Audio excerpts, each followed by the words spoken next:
Salam budaya, selamat berjumpa kembali dengan channel Heri Purwanto 81. Kali ini lain daripada yang lain, biasanya video saya membahas tentang silsilah Raja-Raja Jawa, silsilah tokoh pewayangan, atau membahas tentang aksara Jawa dan aksara Kawi. Namun dalam video kali ini, edisi khusus spesial bulan Ramadan, saya akan mengajak teman-teman untuk membahas silsilah Nabi Muhammad beserta para sahabat dan tokoh Quraisy lainnya. Adapun rujukan yang saya pakai adalah kitab Sirah Ibnu Ishaq yang disebut-sebut sebagai kitab sejarah Nabi Muhammad tertua di dunia yang telah diterjemahkan ke dalam bahasa Indonesia. Bukunya seperti ini, yang kemudian saya susun menjadi silsilah yang bentuknya seperti ini. Baik teman-teman, kita langsung pada pembahasan. Kalau ditanya Nabi Muhammad, nabinya umat Islam, berasal dari bangsa mana, maka banyak yang tahu yaitu bangsa Arab. Kalau sukunya suku apa? Jawabnya adalah suku Quraisy. Sedangkan marganya marga apa? Maka disebut Bani Hashim. Bani Hashim artinya keturunan Hashim. Nah, sekarang kita bahas lebih dulu tentang sejarah suku Quraisy. Menurut sejarahnya, suku Quraisy adalah keturunan dari Fihr bin Malik. Ada juga yang mengatakan bahwa Quraisy adalah keturunan dari Anadir bin Kinana. Tapi pada intinya Quraisy ini memang bukan nama orang. Dan konon berasal dari kata takarus yang artinya berkumpul. Kenapa disebut demikian? Karena suku Quraisy ini dikumpulkan oleh tokoh bernama Qusay bin Kilab. Qusay bin Kilab adalah keturunan dari Fihr bin Malik yang berhasil merebut kekuasaan atas kota Mekah. Sedangkan Fihr bin Malik apabila silsilahnya ditarik naik ke atas, maka leluhurnya akan sampai kepada Nabi Ismail, putra Nabi Ibrahim. Menurut riwayatnya, Nabi Ibrahim dan Nabi Ismail bersama-sama membangun Ka'bah di kota Mekah. Kemudian Nabi Ismail menjadi pemimpin kota Makkah sekaligus penjaga Ka'bah. Setelah Nabi Ismail meninggal, kepemimpinan atas kota Makkah diwarisi putra sulungnya yang bernama Nabit bin Ismail. Kemudian setelah Nabit bin Ismail meninggal, kepemimpinan atas kota Makkah dipegang oleh kakeknya dari pihak ibu yang bernama Mudad bin Amr dari suku Jurhum. Setelah itu kepemimpinan kota Makkah turun-temurun dipegang oleh suku Jurhum hingga akhirnya direbut oleh suku Bani Bakar dan suku Khuza'ah. Kemudian Qusay bin Kilab sebagai keturunan dari Fihr bin Malik yang juga keturunan dari Nabit bin Ismail berhasil menjadi menantu Bani Khuza'ah dan memperoleh kedudukan yang tinggi. Dia mengumpulkan kerabat-kerabatnya sesama keturunan Fihr bin Malik hingga akhirnya mereka berhasil merebut kepemimpinan atas kota Mekah karena Qusay bin Kilab merasa bahwa sebagai keturunan Nabit bin Ismail dia yang paling berhak memimpin kota Mekah dan menjadi penjaga Ka'bah. Jadi Qusay bin Kilab ini disebut sebagai pemersatu keturunan Fihr bin Malik yang disebut sebagai suku Quraisy. Jadi tadinya suku Quraisy adalah kabilah yang terpencar-pencar, mereka berhasil bersatu di bawah kepemimpinan Qusay bin Kilab. Adapun tahun kelahiran Qusay bin Kilab itu diperkirakan pada 400 Masehi dan meninggalnya pada 480 Masehi. Apabila dibandingkan dengan di Nusantara, maka saat itu adalah era kerajaan Taruma atau yang lazim disebut Tarumanagara. Setelah Qusay bin Kilab meninggal, ia mewariskan jabatan pemimpin kota Makkah dan penjaga Ka'bah kepada putra sulungnya yang bernama Abduddar. Namun putra yang lain yang bernama Abdumanaf disebut-sebut memiliki wibawa dan kekuatan yang lebih besar daripada Abduddar. Sehingga kemudian terjadi perselisihan antara anak keturunan Abdumanaf dengan keturunan Abduddar mengenai siapa yang lebih berhak memimpin kota Makkah dan menjadi penjaga Ka'bah. Hampir saja terjadi perang saudara, namun kemudian mereka berhasil mencapai kesepakatan damai. Keluarga Abduddar tetap sebagai pemegang kunci Ka'bah sesuai wasiat Qusay bin Kilab, sedangkan keluarga Abdumanaf menjadi petugas yang menyambut dan memberi makan minum kepada para jamaah haji. Pertanyaannya, waktu itu Islam kan belum ada, kenapa ibadah haji sudah ada? Ibadah haji itu sudah ada jauh sebelum Islam lahir. Bedanya, ketika zaman pra-Islam, ibadah haji itu bercampur dengan kegiatan ritual penyembahan berhala. Sedangkan saat Islam datang, ibadah haji dimurnikan, dibersihkan dari praktek-praktek penyembahan berhala, hanya untuk menyembah Allah Subhanahu wa Ta'ala, Tuhan yang Maha Esa.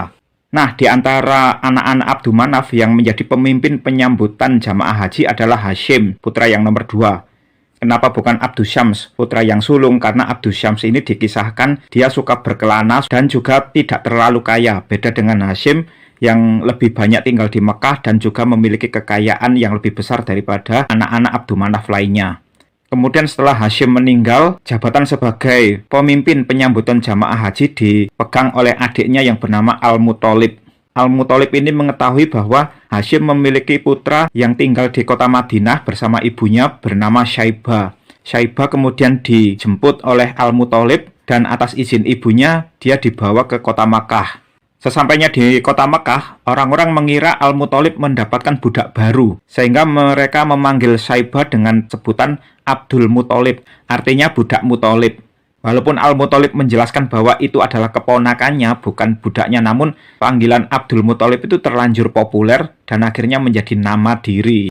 Jadi Abdul Muthalib ini bukan nama aslinya adalah Syaibah. Setelah Al-Muthalib meninggal, Abdul Muthalib ini menjadi pemimpin kota Makkah. Dan Abdul Muthalib ini tidak lain adalah kakek dari Nabi Muhammad. Abdul Muthalib memiliki beberapa orang putra, namun di sini yang saya tulis hanya 5 saja. Di antaranya adalah Abu Thalib yang memiliki nama asli Abdu Manaf. Kenapa dia dipanggil Abu Thalib? Karena putranya yang sulung bernama Thalib. Jadi Abu Thalib itu bermakna bapaknya Thalib. Tapi di sini Thalib tidak saya tulis, yang saya tulis adalah Ja'far dan Ali. Ini adalah 2 orang putra Abu Thalib yang masuk Islam sejak awal ya. Kemudian ada Abu Lahab yang awalnya sangat menyayangi Nabi Muhammad, namun kemudian rasa sayangnya berubah menjadi benci ketika Nabi Muhammad mulai berdakwah menyebarkan agama Islam. Abu Lahab ini merupakan paman Nabi Muhammad yang paling keras memusuhi Islam ya. Nabi Muhammad sendiri adalah putra dari Abdullah, dan Abdullah ini meninggal ketika Nabi Muhammad masih dalam kandungan ibunya. Kemudian pada usia 6 tahun, ibunya yang bernama Aminah meninggal. Nabi Muhammad kemudian diasuh oleh kakeknya yaitu Abdul Muthalib sampai usia 8 tahun. Setelah itu Abdul Muthalib meninggal, Nabi Muhammad diadopsi oleh Abu Thalib. Abu Thalib ini memiliki istri bernama Fatimah binti Asad, sedangkan Asad adalah saudara dari Abdul Muthalib. Jadi Abu Thalib ini menikah dengan sepupunya. Dengan demikian Nabi Muhammad ini memiliki 3 orang ibu, yaitu ibu kandung bernama Aminah binti Wahab, ibu susu bernama Halimatus Sa'diyah, dan ibu angkat bernama Fatimah binti Asad. Kemudian paman yang lain bernama Hamzah bin Abdul Muthalib. Hamzah ini adalah orang yang sangat kuat, petarung yang sangat hebat, dan dia menjadi panglima pelindung Nabi Muhammad dalam menyiarkan agama Islam. Paman yang lain bernama Al-Abbas, yang memiliki putra bernama Abdullah.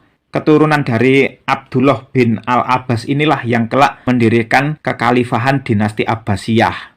Baik teman-teman, jadi silsilah yang saya susun ini adalah silsilah tentang nasab. Misalnya di sini Al-Hasan dan Al-Husain, putra dari Ali bin Abu Thalib, itu kalau secara nasab satu generasi dengan Fatimah, putri dari Nabi Muhammad.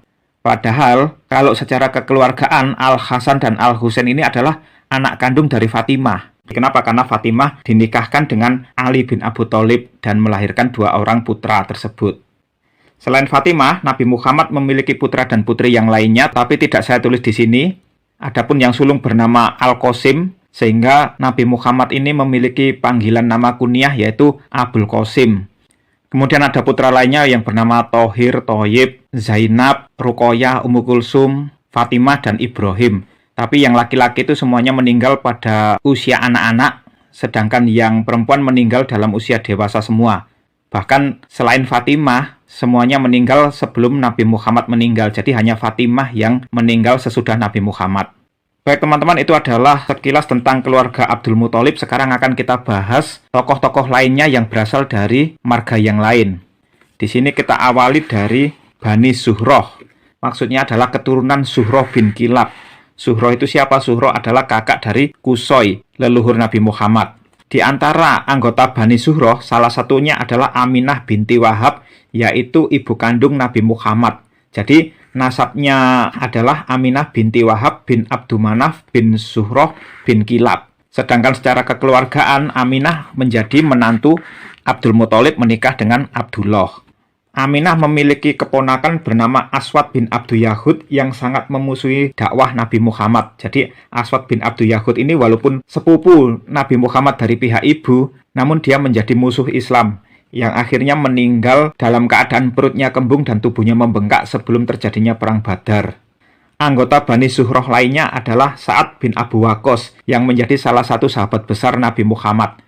Dia termasuk dalam golongan Ashabiqunal Awalun, yaitu orang-orang yang memeluk Islam sejak awal. Nasabnya adalah Sa'ad bin Abu Waqqas bin Uhaib bin Abdu Manaf, jadi bertemu dengan nasab Aminah di Abdu Manaf bin Zuhroh.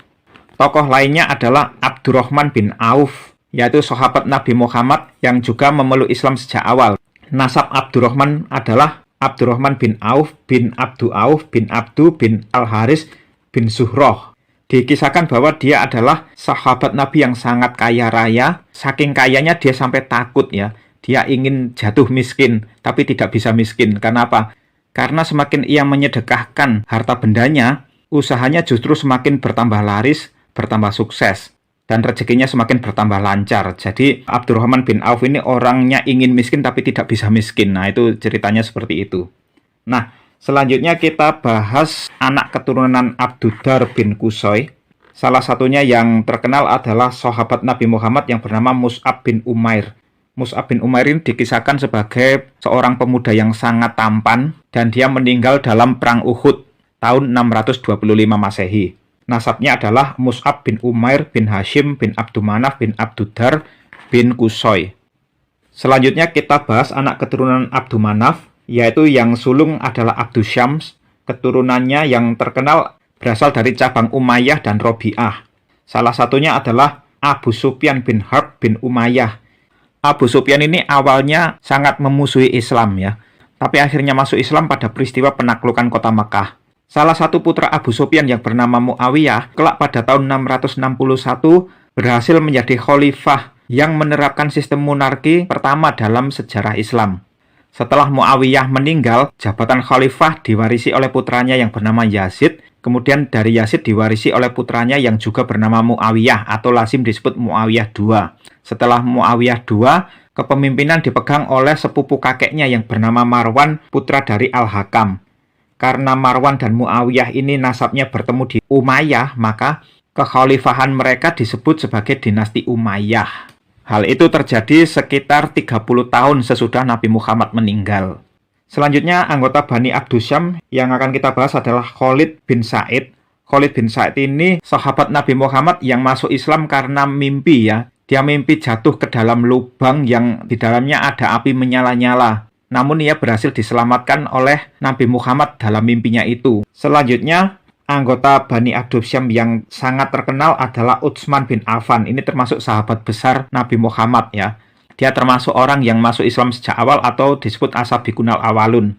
Nasabnya adalah Utsman bin Affan bin Abul As bin Umayyah bin Abdusyams. Utsman bin Affan ini mendapat julukan pemilik dua cahaya. Kenapa? Karena dia 2 kali menikahi putri Nabi Muhammad. Yang pertama menikah dengan Ruqayyah, setelah Ruqayyah meninggal, ia menikah dengan adik Ruqayyah yang bernama Ummu Kulsum. Utsman bin Affan juga menjadi khalifah ketiga ya. Jadi setelah Nabi Muhammad meninggal, yang menjadi khalifah pertama adalah Abu Bakar. Setelah Abu Bakar meninggal digantikan oleh Umar bin Khattab. Kemudian setelah Umar bin Khattab diadakan musyawarah yang sepakat memilih Utsman bin Affan sebagai khalifah ketiga. Anggota Bani Abdusyam selanjutnya adalah Utbah bin Robi'ah dan Syaibah bin Robi'ah. Utbah bin Robi'ah ini juga memusuhi Islam, namun dia berbeda dengan musuh Islam lainnya. Kalau yang lainnya seperti Abu Jahal, Al-Walid bin Al-Mughirah, Al-As bin Wa'il itu memusuhi Nabi Muhammad dengan cara kasar, tetapi Utbah bin Robi'ah ini lebih menggunakan cara halus. Dia merayu Nabi Muhammad untuk berhenti berdakwah dengan menawarkan harta kekayaan dan lain sebagainya. Namun Nabi Muhammad menolak itu semua dan membalas perlakuan Utbah bin Robi'ah dengan membacakan ayat-ayat Al-Quran. Hal itu sempat membuat Utbah bin Robi'ah ini merinding dan dia kembali ke kaumnya. Namun karena gengsinya ya, Utbah bin Robi'ah ini tetap pada pendiriannya, yaitu dia tidak mau masuk Islam. Utbah bin Robi'ah dan Syaibah bin Robi'ah akhirnya meninggal dalam perang Badar tahun 624. Perang Badar ini menjadi perang besar pertama antara pihak Makkah melawan pihak Madinah yang dipimpin oleh Nabi Muhammad. Sebenarnya waktu itu Utbah tidak setuju dengan perang Badar dan mengajak tentara Quraisy untuk kembali ke kota Makkah. Namun dia terkena provokasi Abu Jahal yang mengatakan bahwa Utbah itu sebenarnya pengecut karena takut berhadapan dengan putranya sendiri yang bernama Abu Hudzaifah yang berada di pihak Nabi Muhammad. Ucapan Abu Jahal itu membuat Utbah sangat marah dan dia pun maju perang untuk menunjukkan bahwa dirinya bukan seorang pengecut. Utbah didampingi oleh saudaranya yaitu Syaibah dan putranya yang bernama Al-Walid maju menantang umat Islam untuk bertanding 1 lawan 1. Kemudian Nabi Muhammad memerintahkan 3 orang sahabat untuk maju, yaitu Hamzah bin Abdul Muthalib, Ubaidah bin Al-Haris, dan Ali bin Abu Thalib. Al-Walid tewas di tangan Ali bin Abu Thalib, Syaibah tewas di tangan Hamzah bin Abdul Muthalib, sedangkan Utbah dan Ubaidah itu saling melukai. Akhirnya Utbah bin Rabi'ah dibunuh oleh Hamzah bin Abdul Muthalib yang menolong Ubaidah bin Al-Haris. Kematian Utbah itu membuat putrinya yang bernama Hindun itu sangat dendam kepada Hamzah bin Abdul Muthalib, sehingga kemudian dalam perang Uhud, Hindun berhasil membalaskan dendamnya melalui budak bernama Wahsy, yaitu budak dari Jubair bin Mut'im yang berhasil menewaskan Hamzah bin Abdul Muthalib. Hindun ini siapa? Hindun tidak lain adalah istri dari Abu Sufyan, juga ibu dari Muawiyah. Namun Hindun ini pada akhirnya juga masuk Islam bersamaan dengan peristiwa penaklukan Makkah oleh Nabi Muhammad. Anak Utbah bin Rabi'ah yang lainnya adalah Abu Hudzaifah yang memeluk Islam sejak awal ya, dan dia mengikuti Nabi Muhammad meninggalkan Mekah hijrah ke Madinah. Akhirnya Abu Hudzaifah ini gugur dalam perang Yamamah melawan Nabi palsu Musailimah Al-Kadzab tahun 633 Masehi. Selanjutnya tadi keluarga Abdul Muthalib sudah kita bahas, maka kita langsung membahas keturunan dari Al-Muthalib. Salah satunya yang terkenal adalah Ubaidah bin Al-Haris bin Al-Muthalib. Di beberapa sumber yang lain mengatakan bahwa Ubaidah bin Al-Haris ini adalah sepupu Nabi Muhammad, jadi nasabnya adalah Ubaidah bin Al-Haris bin Abdul Muthalib. Tapi menurut kitab Sirah Ibnu Ishaq, Ubaidah ini bukan cucu Abdul Muthalib tetapi cucu Al-Muthalib. Dalam silsilah ini saya lebih setuju dengan tulisan Ibnu Ishaq. Kenapa? Karena dalam perang Badar terbukti dia bertanding melawan Utbah bin Rabi'ah yang satu generasi dengan dia. Kalau Ubaidah bin Al-Haris ini sepupu Nabi Muhammad, maka posisinya ada di sini sehingga dia tidak sebanding dengan Utbah bin Rabi'ah. Ubaidah bin Al-Haris ini termasuk orang yang memeluk Islam sejak awal dan dia meninggal akibat terluka dalam perang Badar. Dia tidak meninggal di Badar ya, tapi dia meninggal dalam perjalanan pulang menuju Madinah. Tokoh selanjutnya adalah Jubair bin Mut'im bin Adi bin Naufal bin Abdumanaf. Dia disebut sebagai ahli nasab atau ahli silsilah yang sangat hebat di antara penduduk kota Makkah. Diceritakan bahwa Jubair bin Mut'im ini berguru kepada Abu Bakar yang juga ahli silsilah yang paling hebat di antara bangsa Arab. Dalam perang Badar, paman dari Jubair yang bernama Tu'aimah bin Adi itu tewas di tangan Hamzah bin Abdul Muthalib. Dia sangat dendam dan memerintahkan budaknya yang bernama Wahsy untuk membalas Hamzah. Dia berjanji kalau Wahsy bisa menewaskan Hamzah, maka Wahsy akan dimerdekakan, tidak lagi menjadi budak. Hal itu didengar oleh Hindun, putri Utbah bin Rabi'ah. Hindun juga akan memberikan perhiasannya kepada Wahsy sebagai modal hidup apabila Wahsy berhasil membunuh Hamzah bin Abdul Muthalib.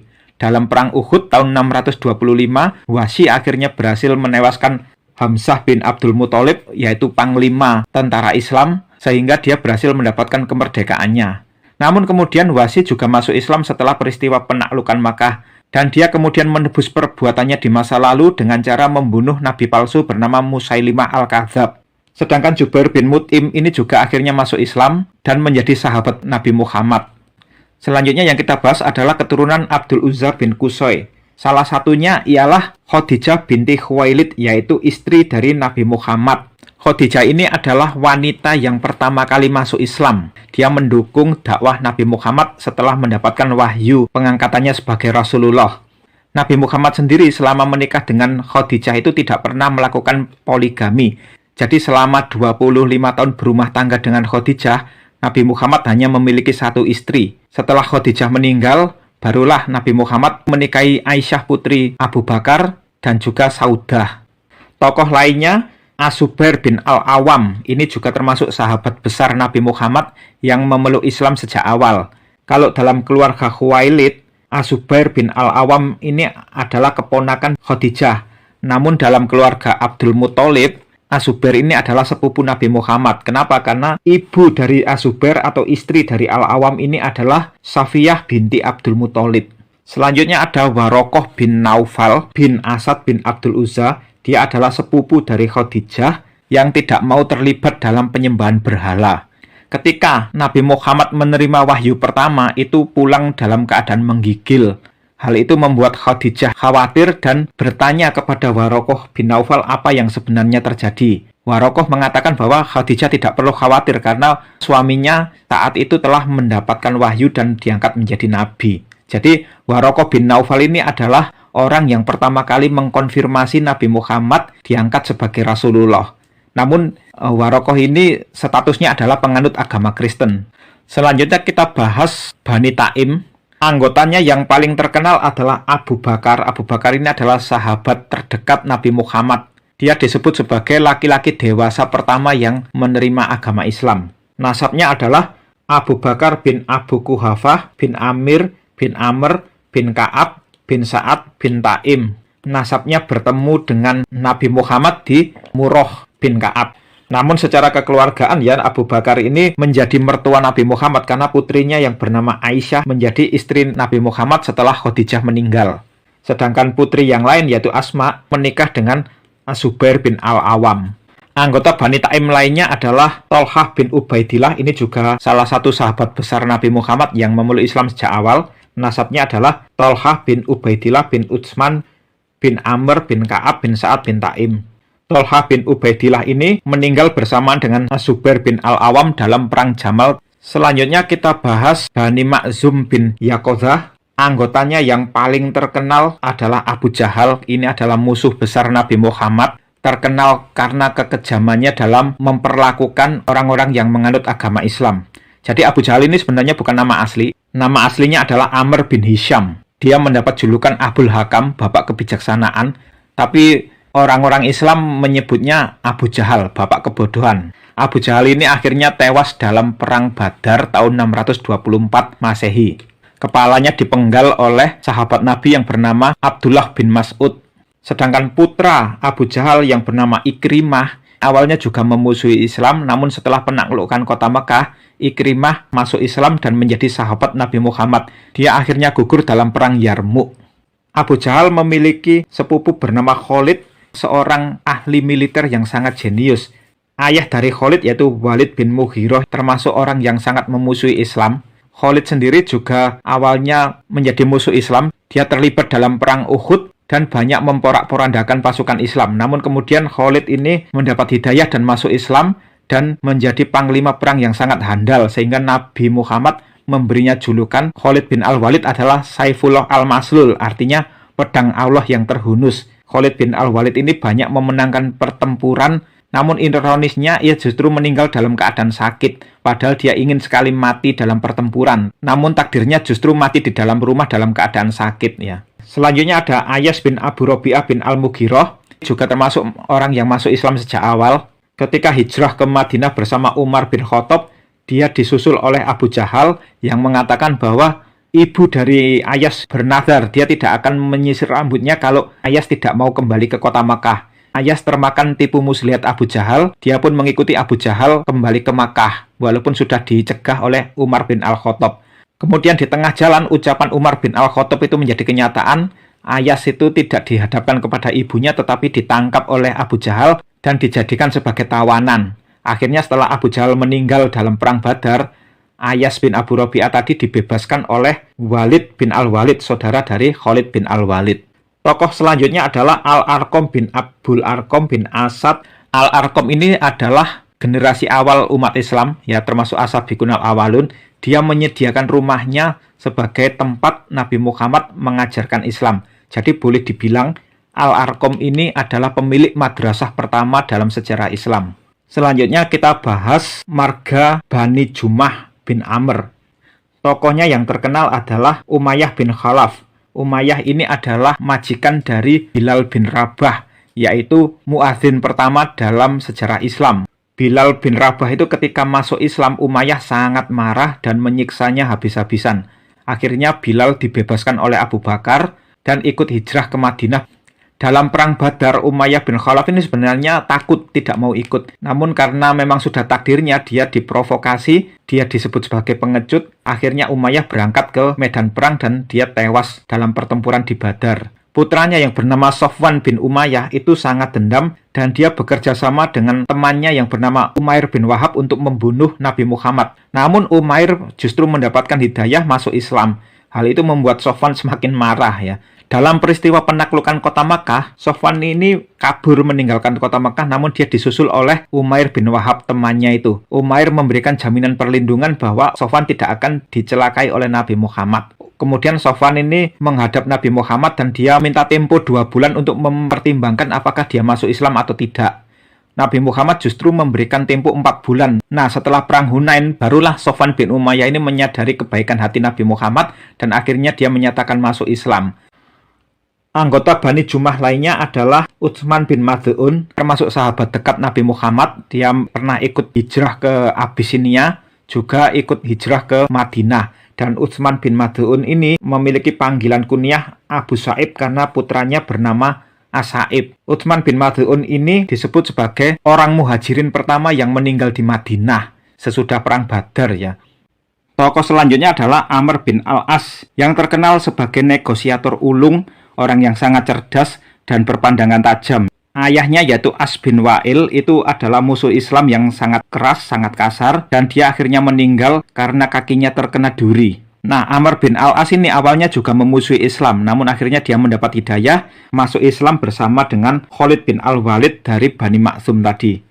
Setelah masuk Islam, Amr bin Al-As ini banyak terlibat dalam peperangan, dan prestasinya yang paling terkenal adalah membebaskan Mesir dari penjajahan Romawi. Selanjutnya kita bahas dari Bani Adi. Tokoh yang paling terkenal tentu saja Umar bin Al-Khattab yang menjadi khalifah kedua sesudah Abu Bakar As-Siddiq. Nasabnya ialah Umar bin Al-Khattab bin Nufail bin Abdullah bin Qurt bin Riyah bin Razah bin Adi bertemu dengan nasab Nabi Muhammad di Ka'ab. Umar dikisahkan masuk Islam karena mendengar adiknya yang bernama Fatimah membaca ayat-ayat suci Al-Quran. Umar memiliki sepupu bernama Zaid bin Amr yang dikisahkan sebagai pencari kebenaran dalam suku Quraisy. Dia menolak praktek penyembahan berhala yang dilakukan oleh orang-orang Quraisy lainnya dan ingin sekali beribadah sesuai cara-cara yang dilakukan oleh Nabi Ibrahim, namun tidak tahu caranya. Akhirnya Zaid bin Amr ini meninggal 5 tahun sebelum Islam datang. Namun putranya yang bernama Sa'id, yaitu suami dari Fatimah, itu termasuk dalam golongan orang yang masuk Islam sejak awal. Tokoh selanjutnya adalah Suhail bin Amr, yaitu seorang ahli pidato yang ulung. Nasabnya adalah Suhail bin Amr bin Abdusyam bin Abdul Wud bin Nasr bin Malik bin Hisl bin Amr bertemu dengan nasab Nabi Muhammad di Lu'ay bin Ghalib. Suhail bin Amr ini awalnya juga sangat memusuhi Islam. Dia banyak berpidato menjelek-jelekan Islam, sedangkan dua saudaranya yaitu Hatib dan Salid itu ternyata sudah masuk Islam. Begitu juga dengan putra-putranya antara lain Abdullah dan Abu Jandal, itu juga masuk Islam. Suhail sendiri akhirnya juga masuk Islam setelah peristiwa penaklukan Mekah. Yang awalnya dia suka pidato menjelek-jelekkan Islam, bahkan sampai membuat Umar bin Al-Khattab ini marah dan minta izin kepada Nabi Muhammad untuk mencopot gigi Suhail bin Amr agar tidak bisa lagi menjelek-jelekkan Islam. Namun Nabi Muhammad mengatakan bahwa suatu saat Suhail itu akan mendapatkan hidayahnya, dan itu terbukti. Suhail bin Amr akhirnya masuk Islam dan dia menjadi ahli pidato yang banyak membela Islam. Akhirnya Suhail bin Amr ini meninggal pada era kepemimpinan Khalifah Umar bin Khattab akibat terkena wabah amwas di daerah Syria. Baik teman-teman, itu saja yang bisa saya bahas ya. Sebenarnya masih banyak tokoh-tokoh Quraisy lainnya yang tidak saya bahas di sini karena berbagai pertimbangan. Jadi kalau teman-teman ingin membahasnya, kita lanjutkan di kolom komentar, kita diskusikan di kolom komentar. Oke teman-teman, terima kasih untuk yang sudah menyaksikan. Semoga video ini bermanfaat. Sampai jumpa di video selanjutnya. Salam budaya.